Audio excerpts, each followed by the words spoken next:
Hello, and welcome to this month's edition of Worcester Public Library's Coming Soon titles. I'm Taylor, and this is my colleague, Joy. Today, I will be going over the fiction choices. Joy will be going over the nonfiction choices. All of these will be available in print and hopefully soon in ebook or audiobook format. And with that, do you want me to kick it off, or do you want to kick it off? I'd like you to kick it off. Okay. So, my first fiction choice is Evil Eye by Atef Rum. Raised in a conservative and emotionally volatile Palestinian family in Brooklyn, Yara thought she would finally feel free when she married a charming entrepreneur who took her to the suburbs. She has gotten to follow her dreams, completing an undergraduate degree in art and landing a good job at the local college. As a traditional wife, she also raises their 2 school-aged daughters, takes care of the house, and has dinner ready when her husband gets home. With her family balanced with her professional ambitions, Yara knows that her life is infinitely more rewarding than her own mother's, so why doesn't it feel like enough? After her dream of chaperoning a trip to Europe evaporates, she responds to a colleague's racist provocation. Yara is placed on probation at work and must attend mandatory counseling to keep her position. Her mother blames a family curse for the trouble she's facing. And while Yara doesn't really believe in old superstitions, she finds herself growing increasingly uneasy with her mother's warning and the possibility of falling victim to the same mistakes. Shaken to the core by these indictments of her life, Yara finds her carefully constructed world beginning to implode. To save herself, she must reckon with the reality that the difficulties of the childhood she thought she left behind have very real and damaging implications, not just on her own future, but of that of her daughters. Wow. So a nice fiction work about generational trauma. Yeah, I had never read anything about Palestinians outside of Palestine, so that will be interesting. Yes, this will be a very interesting read. Yeah. Well, my first choice for this month is We Were Once Family by Roxana Asgharian. It's a bit grim, so be prepared. Some may have called them the perfect exemplar of a 21st century non-traditional family.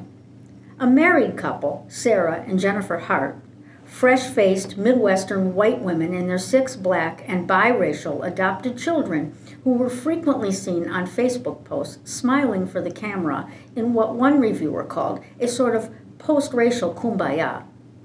What a shock it was then when the bodies of the women and their children were found in and beside their crumpled SUV at the bottom of a cliff just off the Pacific Coast Highway in 2018. What had happened? The mystery deepened when it was determined that the accident was no accident, but instead a deliberate, premeditated murder-suicide. It didn't take long for investigators to crack the facade of this perfect rainbow family and uncover a pervasive pattern of abuse, deprivation, and neglect that authorities ignored, despite multiple warnings from neighbors, school officials, and others who knew a red flag when they saw one. They just looked so normal, one social worker said when asked to explain her own role in the tragedy.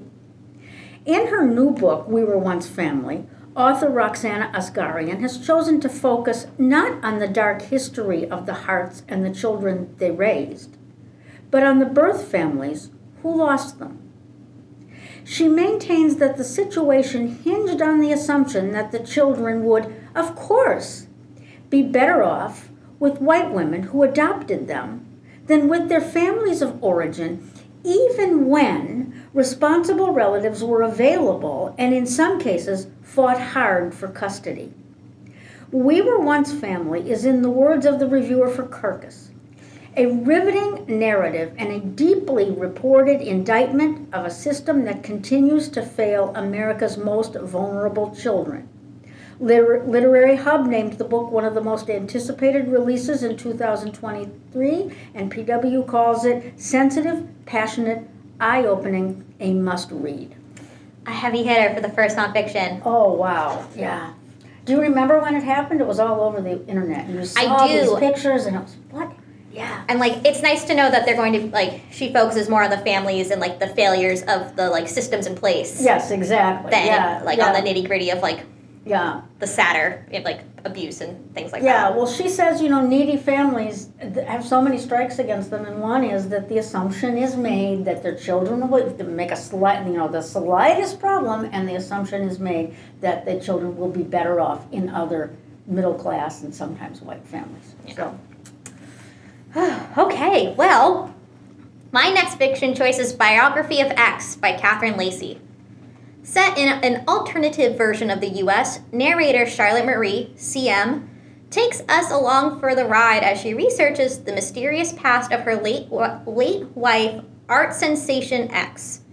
It all begins when another author dares to publish a celebrated biography of X that enrages her as a widow, as she doesn't feel like it will do her wife justice. So, the book starts as a revenge project intended to set the record straight. CM dives into X's many secrets, starting with the fact that she was born in the Southern Territory, which in their reality is the collection of southern U.S. states that left the Union after World War II and became dictatorial. As a young woman, X managed to flee the strictly policed Southern Territory, an almost impossible feat, and after that took on various identities in almost all art spheres to evade her own trauma and the agents trying to kill her.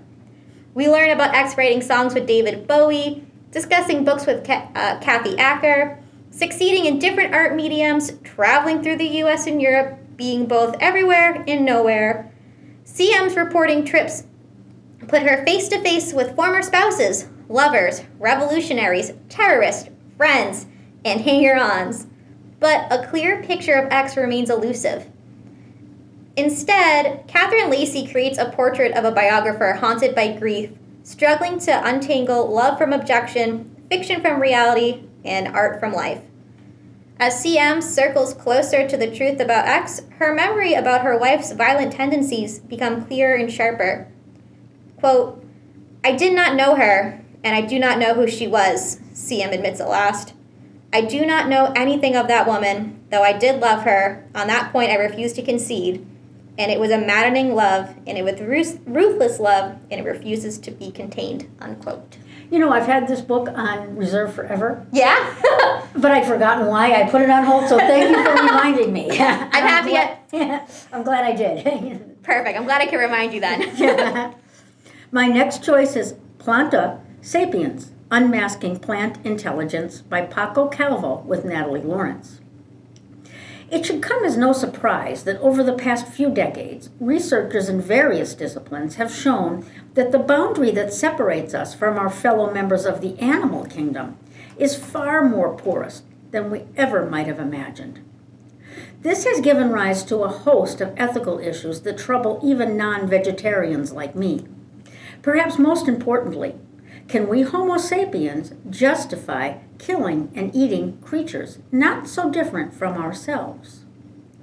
Author Paco Calvo is one of many scientists who is expanding this field of inquiry into the domain of plants, thus making it harder and harder for us to simply sit down and enjoy a fine meal in good conscience. But enough of that. In Planta Sapiens, Calvo explores the mystery of how plants, multicellular organisms without heads, brains, neurons, or the capacity to move, appear to be able to engage in behavior generally associated with sentient beings. He provides multiple examples of plants acting in adaptive, flexible, anticipatory, and goal-oriented ways. Here is just one. Research performed in Calvo's laboratory demonstrates that when sprayed with an anesthetic, quote, mimosa leaves stop withdrawing and Venus flytraps stop trapping. He asks, quote, if a plant can be put to sleep as animals can, is it too much to suggest that maybe, just maybe, plants are not simple automatons or photosynthetic machines? Of course, many of his colleagues vehemently dispute Calvo's conclusions, tentative though they may be. They argue that many of the examples included in Planta Sapiens are simply genetically encoded adaptations to stimuli that have proven advantageous over evolutionary time. Fair enough, Calvo admits, the jury is still very much out. But he encourages those who study cognition to leave behind their obsession with, again, quote, the mammalian mind, and give due attention to the ways that other biological organisms experience the world we share. PW gave Planta Sapiens a starred review, and The Guardian calls it a genuinely mind-expanding book. I mean, yeah, I can't say I've ever really thought of plants that way. I know I've watched like time-lapse videos of how plants move throughout the day, so it's clear, like, you know, there's something going on. It's just not quite what we have. It's just, no, and I mean, I guess that's the argument is this really thinking? Is this really, you know, is this really consciousness or not? Or is it some kind of encoded behavior, autonomic behavior? So, interesting. Very interesting. But I'm going to continue eating plants. I am too. Probably meat as well, but don't tell everybody. All right. Okay. So for my final choice, I have What Happened to Ruthie Ramirez by Claire Jimenez. 12 years ago, 13-year-old Ruthie Ramirez disappeared after track practice one day, never to be seen again. Told from alternating perspective of Ruthie's younger and older sisters, Nina and Jessica, her mother Dolores, and Ruthie herself, this is a story of the fights women encounter and the ways they survive. Since Ruthie's disappearance, guilt-ridden matriarch Dolores harbors fear, resentment, and rage. The youngest daughter, Nina, a recent college graduate with few job options, returns to Staten Island and works at the mall. Jessica, the oldest and overworked nurse's aide, shoulders the burden of both her baby daughter and caring for her mother. One night, 12 years later, oldest sister Jessica spots a woman on the TV in a show called Catfight, a raunchy reality TV show. She rushes to tell her younger sister Nina. This woman's hair is dyed red and she calls herself Ruby, but the beauty mark under her left eye is instantly recognizable. Could it be Ruthie after all this time? Jessica and Nina begin binge watching the show, analyzing every detail about the woman on screen, comparing her with their memories of Ruthie and their expectations of whether a near-homeless raging alcoholic is the woman Ruthie could have grown up to be. Jessica and Nina hatch a plan to drive to Boston to rescue their sister, and after Dolores learns of the trip, she enlists her church friend Irene, and all four are soon en route to the Catfight condo where mayhem ensues.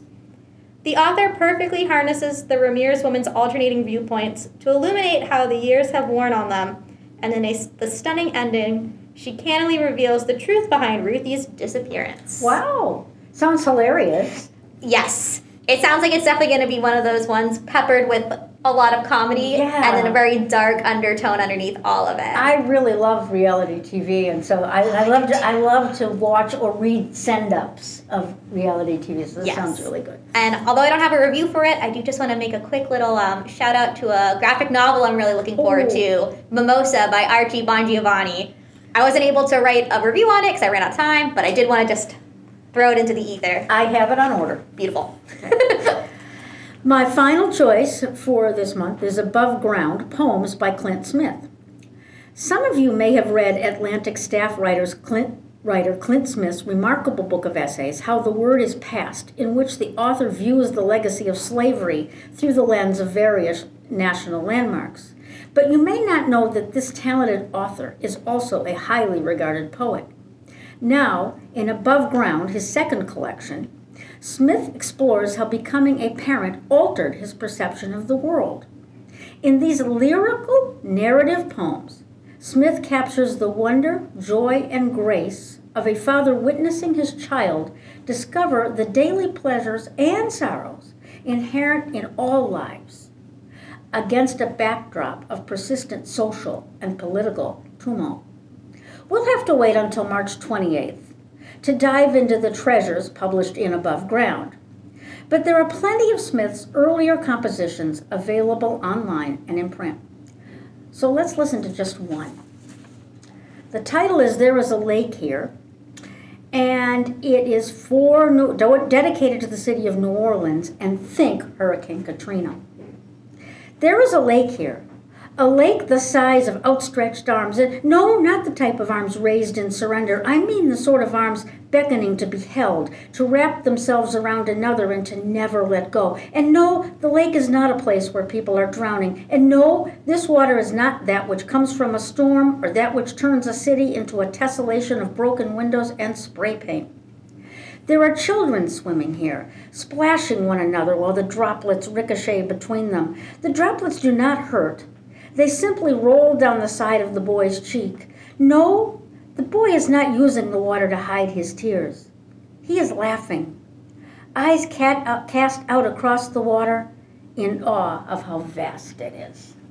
That's a beautiful poem. Oh my God, and it was hard for me to choose from the ones that I was seeing. Yeah. It gives you a glimpse of who he is. Yeah, no. You know? I'm looking forward to that one too. All right, I'll have to add that to my list. Okay, so those are our choices for this month. Thank you guys so much for tuning in, and we will catch you next time. See you later, fellow readers. Bye.